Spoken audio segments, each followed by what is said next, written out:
Assume that we have a service area covered by several base stations, operating in various radio access technologies like the area shown on screen.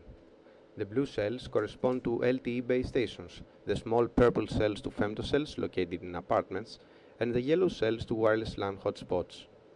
We assume that the terminals that exist in the area can connect even simultaneously to any of the available networks.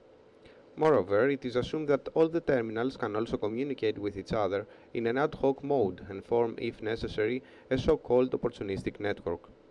Opportunistic networks are operator-governed, temporary, coordinated extensions of the infrastructure.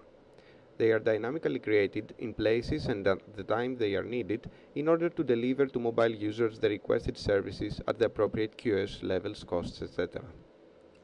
Operator governance is materialized through the designation of resources, like spectrum or transmission powers, that can be used, and the provision of policies, information, and knowledge. They can comprise network elements of the infrastructure and terminals, potentially organized in an ad hoc network mode. So, some terminals advertise their capability to form an opportunistic network, and this is depicted on screen with a colored circle around them. In this scenario, we will see how the creation of an opportunistic network can extend the capacity of the infrastructure by alleviating heavy traffic load from an infrastructure element and thus ensuring that all services in the area are provided at the appropriate QoS levels.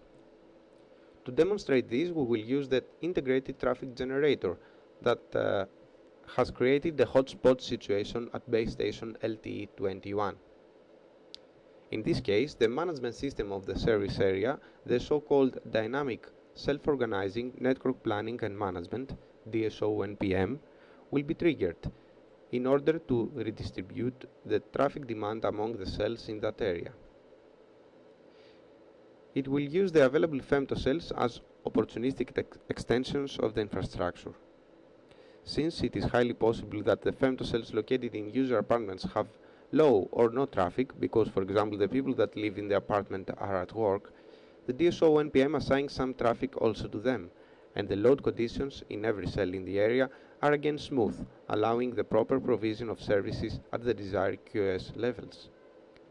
This is also depicted in the diagrams showing the load percentage in base station 21, which drops down to normal levels, as well as in the femtocells, which is increased, but of course not excessively.